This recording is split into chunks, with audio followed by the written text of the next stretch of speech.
और कोरोना महामारी के समय में न केवल देश की स्वास्थ्य व्यवस्था की हालत उजागर हुई है, बल्कि प्राइवेट अस्पतालों की करतूतों का भी एक तरीके से पर्दाफाश हो चुका है।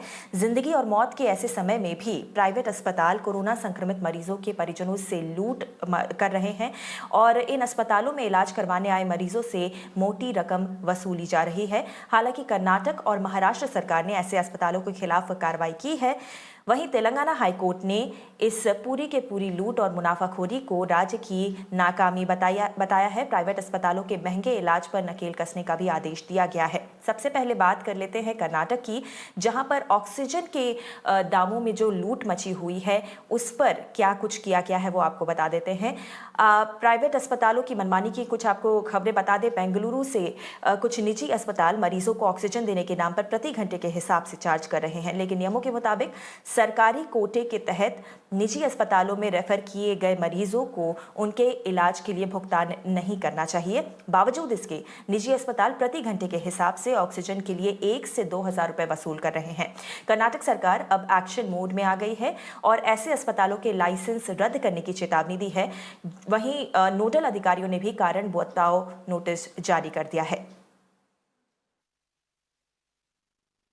Unethical and illegal for somebody to charge a patient who is registered under SAST quota. SAST, as you know, it is a Suvarna Arogya Suraksha Trust, where government of Karnataka is allocating the fund for the treatment, not just for the treatment right from the swab collection till his discharge. Yeah. The government is responsible in providing the free complete treatment. If somebody, in addition to taking our help and again double charging the patient, then it is illegal, immoral, unethical. So he will be definitely punished. Such hospitals, if you share that information with me, right away I'll suspend their license.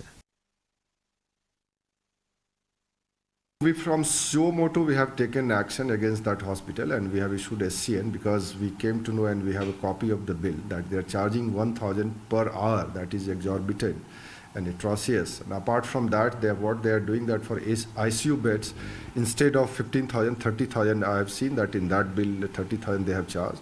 And apart from that, D-dimer test, that is some blood test also. So randomly they are taking money. For someone they are charging 1,500. For others they are charging like 2,000. Some for others it is 1,000. So there is variation even in the bill with regard to blood tests. So in this regard, we have issued them SCN and we have told them, our team, they have conducted an inquiry and they found out that a lot of people, they have been charged like this. So we have directed them to refund the money, but till now they have not started any process of refund. So to go and see, and we'll see that what if they refuse to comply with our directions, what legal action can be initiated against them. इस बीच मेरनाओ ने comfort और Campbell hospital से संपर्क करने की भी कोशिश की। कंफर्ट हॉस्पिटल ने शो कॉज नोटिस मिलने के बाद भी सभी आरोपों का खंडन किया है, तो वहीं कैम्पबेल अस्पताल से अभी तक कोई जवाब नहीं मिल पाया है। नेहा हेबाले हमारे साथ जुड़े हैं और ज्यादा जानकारी लेकर। नेहा, तो चेतावनी दे दी गई है, शो कॉज नोटिस दे दिया गया है, मगर ये देखने वाली बात होगी कि राज्य सरकार असल में इन प्राइवेट अस्पतालों की मुनाफाखोरी पर क्या सॉलिड एक्शन लेती है।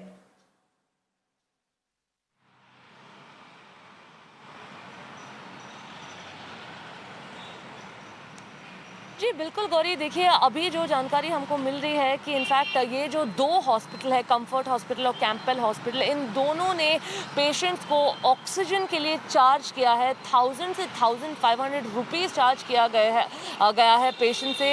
इनफैक्ट ये कम्प्लीटली इलीगल है और गवर्नमेंट रूल्स के खिलाफ है। हम अगर आपको अभी बता दें, जो पेशेंट्स इनफैक्ट गवर्नमेंट से रेफ़र होकर प्राइवेट हॉस्पिटल्स में जाते हैं, उन पेशेंट्स को प्राइवेट हॉस्पिटल्स एक भी पैसा नहीं चार्ज कर सकते। और ऐसे दौरान पे हम देख सकते हैं कि 84,000 एक पेशेंट का और कोई और दूसरे पेशेंट का इनफैक्ट ऑलमोस्ट 4 लाख का भी ऑक्सीजन का अलग से ऑक्सीजन का बिल आया है। तो ये काफ़ी हैरान की बात है कि अभी तक सरकार को इसकी जानकारी नहीं थी, जब तक इनफैक्ट हमने उनको बताया था। और अभी हम देख रहे हैं कि हेल्थ मिनिस्टर ने बोला है कि हॉस्पिटल्स के लाइसेंस कैंसिल किए जाएंगे। तो अगर ये होता है कि नहीं, अभी ये देखना बाकी होगा गौरी, क्योंकि पहले भी हमने देखा है कि जैसे ही गवर्नमेंट ने बोला है कि एक्शन लिया जाएगा। सिर्फ एक शो कॉज नोटिस इशू करके वो मामले को वहीं पे निपटा जाता है और उसके बाद हॉस्पिटल्स के खिलाफ कोई भी एक्शन जनरली नहीं लिया जाता है।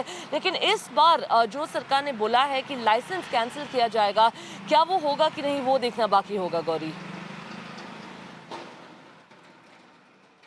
जी बिल्कुल। शुक्रिया नेहा इस पूरी जानकारी के लिए। आगे बढ़ते हैं। कर्नाटक के बाद आपको तेलंगाना के बारे में बता देते हैं, जहां पर प्राइवेट अस्पताल मनमाने तरीके से मरीजों से फीस वसूल कर रहे हैं। हाईकोर्ट ने इस पूरे मामले में राज्य सरकार को कड़ी फटकार लगाई है।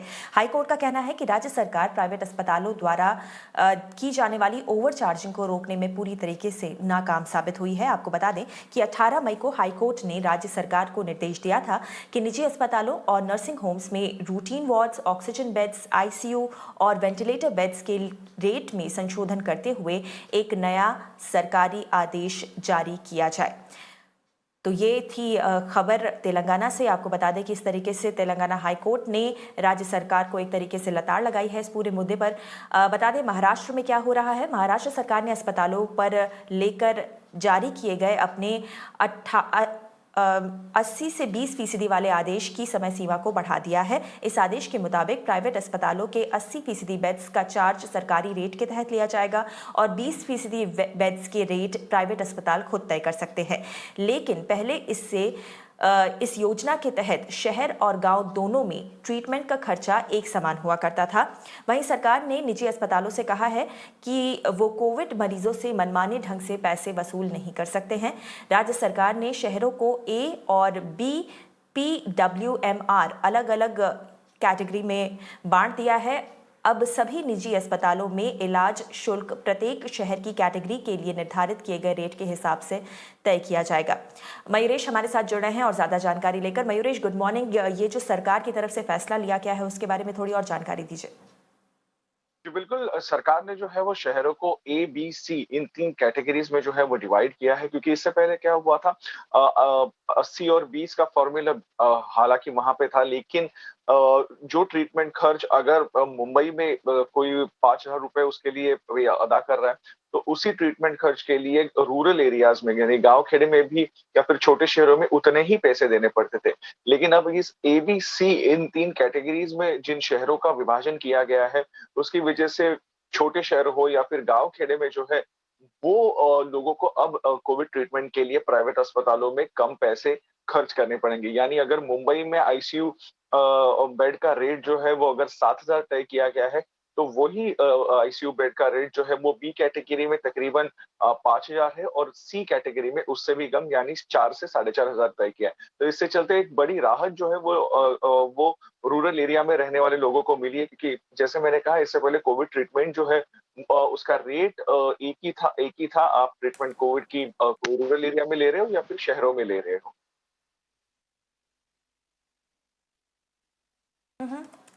जी शुक्रिया मयूरेश इस पूरी जानकारी के लिए।